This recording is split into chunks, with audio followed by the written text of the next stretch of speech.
You ask Tiger to solve. This deals with linear equations with one unknown. The final result is g equals 60/11. Let's solve it step by step. Group all constants on the right side of the equation. Add 3 to both sides.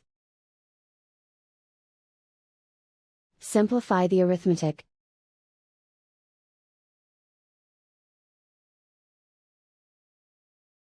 Isolate the g.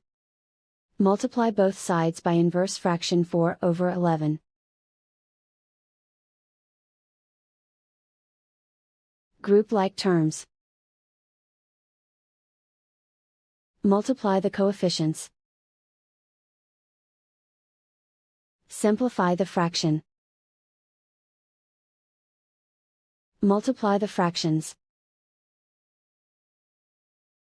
Simplify the arithmetic.